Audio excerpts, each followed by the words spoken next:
ठीक है, इस स्टार्ट करते हैं हमारा नया टॉपिक ट्रेनेक्सेमिक एसिड। क्या होता है ट्रेनेक्सेमिक एसिड? ये मार्केट में आपको इंजेक्शन फॉर्म में भी अवेलेबल रहता है, टैबलेट फॉर्म में भी।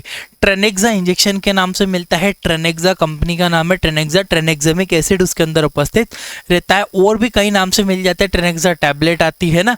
ये सारी चीज़ें क्या होती है? सबसे पहली चीज़, पर्सनल मेडिकेशन कोई ना ले, हम पर्सनल मेडिकेशन की सलाह नहीं देते, only medical student, nursing, pharmacy के लिए वीडियो बनाई गई है। ठीक है, tranexamic acid is an anti fibrinolytic. ये टैबलेट्स होती है, टैबलेट फॉर्म, इंजेक्शन फॉर्म दोनों में होती है। डिटेल से समझते हैं। ट्रेनेक्सेमिक एसिड बोला है एंटी फाइब्रिनोलाइटिक मेडिसिन।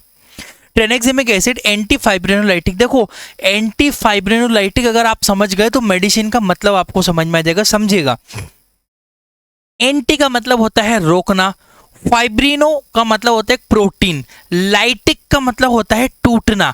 यानी कि एक ऐसा प्रोटीन होता है एंटी फाइब्रिनोलाइटिक ऐसी प्रक्रिया है जिसमें जो रक्त का थक्का जमता है उसको तोड़ दिया जाता है, जिसे लाइटिक कहा जाता है, फाइब्रिनोलाइटिक।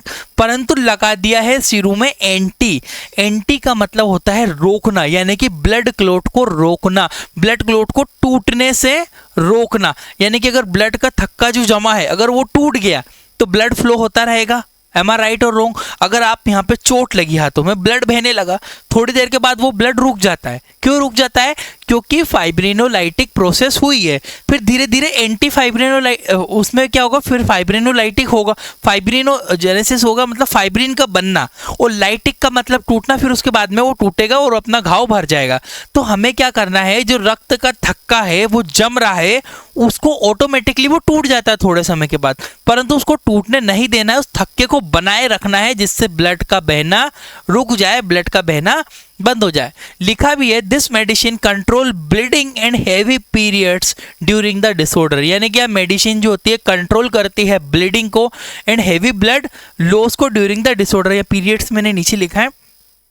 यानी कि इसका इस्तेमाल जो बेसिकली नेजल ब्लीडिंग हो गई, ईयर ब्लीडिंग हो गई, आइस ब्लीडिंग हो गई, किसी महिला को मासिक धर्म के समय यानी कि मेंस्ट्रुएशन पीरियड्स के समय अगर ज़्यादा ब्लीडिंग हो रही है तब इस टैबलेट का इस्तेमाल या इंजेक्शन का इस्तेमाल किया जाता है। ठीक है, next line, it is basic mechanism is that it help our blood to clot and prevent blood loss. इसका सामान्य मैकेनिज्म, बेसिक मैकेनिज्म यही होता है कि ये क्या करती है, ये हमारे जो मैकेनिज्म है इसका ब्लड क्लोट को बनाए रखती है, प्रिवेंट करती है, उसको ब्लड क्लोट को बनाए रखती है, और ब्लड, जिससे ब्लड लॉस नहीं हो पाता पेशेंट में। ठीक है, रक्त के थक्के को जमा के रखती है वो। ठीक है, इजीली टूटने नहीं देती है। ठीक है, आगे बढ़ते हैं। This type of medicine for different disorder, but it mainly use nose bleeding and heavy periods. नाक से ज्यादा खून निकल रहा है या हेवी पीरियड्स अगर महिला को हो रहे हैं तब टैबलेट या इंजेक्शन का इस्तेमाल किया जाता है। इसमें कुछ इंपॉर्टेंट चीज आपको समझना है इस मेडिसिन में, समझिएगा।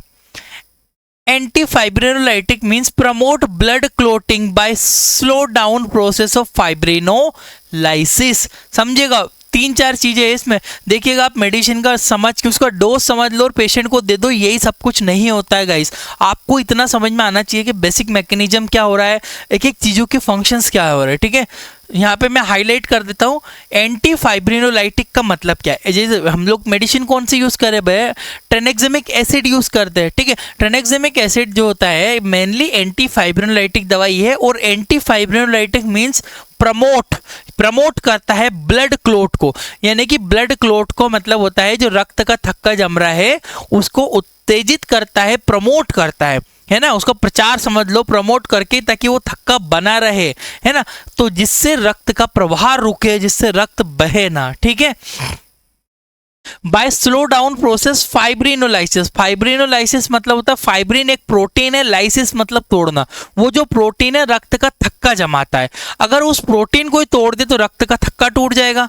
रक्त का थक्का टूटा तो ज्यादा ब्लीडिंग होगी पेशेंट में। ठीक है, फाइब्रिनोलाइटिक का अर्थ होता है कि फाइब्रिनोलाइसिस क्रिया रोकती है, जिससे रक्त तीव्रता से थक्के में बदल जाता है, जिससे ब्लड है वो इजीली क्लोट हो जाता है और ब्लड बहना बंद हो जाता है। Fibrinolysis means breakdown of blood clot. यानी कि फाइब्रिनोलाइसिस, मैंने अभी बताया कि फाइब्रिनोलाइसिस प्रक्रिया का अर्थ होता है रक्त के थक्के को तोड़ना। तो फाइब्रिनोलाइसिस की प्रक्रिया को रोकना है हमें, समझिएगा, नाक से खून बहे जा रहा है, बहे जा रहा है, अगर यहाँ पे थक्का नहीं जमा, रक्त नहीं जमा, तो वो खून बहता रहेगा। तो थक्का जमाना है, यानी कि फाइब्रिनोलाइसिस की प्रक्रिया को रोकना है। तो रोकने का काम करेगी एंटी फाइब्रिनोलाइटिक मेडिसिन, जिसे ट्रेनेक्सेमिक एसिड या ट्रेनेक्सा इंजेक्शन या टैबलेट फॉर्म में भी आता है। आगे बढ़ता हूं, मैकेनिज्म समझते हैं ट्रेनेक्सेमिक एसिड का। अभी मैंने बेसिक चीज बताई, बट इसका ट्रेनेक्सेमिक एसिड इनहिबिट द एक्टिवेशन। अब आप पेशेंट को दे रहे हो तो शरीर में कैसे काम करेगी? Tranexamic acid inhibit the activity of plasminogen, यानी कि ट्रेनेक्सेमिक एसिड जो होता है प्लाज्मिनोजन को नहीं बनने देता। ये प्लाज्मिनोजन क्या है, जरा यहाँ पे आप एक बार समझ लो, ठीक है। ट्रेनेक्सेमिक एसिड आप पेशेंट के ट्रेनेक्सेमिक एसिड आपने पेशेंट को दिया तो क्या होगा, फाइब्रिन डिग्रेडेशन ऑफ प्रोडक्ट है ना, फाइब्रिन का ये जो क्लोट है, यानी कि यहाँ से चोट लगी तो फाइब्रिन का क्लोट बना, तो यहाँ पे फाइब्रिनोजन बनता है, फाइब्रिनोजन प्लाज्मिनोजन यहाँ पे बना, प्लाज्मिनोजन के बाद प्लाज्मिन बनता है और प्लाज्मिन के बाद फाइब्रिनोलाइसिस की प्रक्रिया होती है। परंतु ये यहाँ पे तोड़ देती है, कट कर देती है ट्रेनेक्सेमिक एसिड, जिससे ये वापस ये जो थक्का जमा है ये टूट नहीं पाएगा। आप थोड़ा सा थ्योरी समझोगे तो आपको समझ में आएगी। पहली लाइन यही बोली है कि ट्रेनेक्सेमिक एसिड जो होता है प्लाज्मिनोजन को नहीं बनने देता है, यानी कि due to this reason plasmin does not form, plasminogen नहीं बनेगा। यानी कि जो आपका ये प्लाज्मिनोजन है ये अगर नहीं बना, ये अगर प्लाज्मिनोजन आपका रुक गया, ये नहीं बना, तो आपका प्लाज्मिन भी नहीं बनेगा। प्लाज्मिन नहीं बनेगा तो फाइब्रिनोलाइसिस प्रक्रिया भी नहीं होगी, ये भी रुक जाएगी और थक्का बना रहेगा लंबे समय तक, जिससे रक्त प्रवाह इजीली पेशेंट में रुकेगा। Due to this reason fibrin does not break the maintain clot stability and maintain blood loss, यानी कि क्लोट स्टेबिलिटी, यानी कि इस कारण जो फाइब्रिन जो है टूटता नहीं है, रक्त का थक्का बना रहता है और रक्त स्त्राव भी नहीं होता है। ये थक्का टूटेगा नहीं और यहाँ पे बना रहेगा। ये आते हैं यूजेस के ऊपर। पहले बोला नोजल ब्लीडिंग में मरीज को आप ट्रेनेक्सा जो ट्रेनेक्सेमिक एसिड की टैबलेट इस्तेमाल कर सकते हो। हेवी पीरियड्स, यदि महिला में ज़्यादा मासिक धर्म हेवी पीरियड्स हो रहा है तो। ब्लीडिंग आफ्टर डिलीवरी, यानी कि डिलीवरी के बाद अगर ज़्यादा ब्लड लॉस हो रहा है तो इंजेक्शन का इस्तेमाल किया जाए। आफ्टर सर्जरी के बाद भी इस टैबलेट का इस्तेमाल किया जाता है। आगे बढ़ता हूँ, डोजेस बहुत अच्छे से समझना आपको बहुत इंपॉर्टेंट है। इंजेक्शन फॉर्म की बात करेंगे तो 10 से लेकर 15, यानी कि 10 से लेकर 15 mg पर kg पर डे 3 टाइम्स। समझिएगा, इसको बहुत अच्छे समझाता हूं मैं।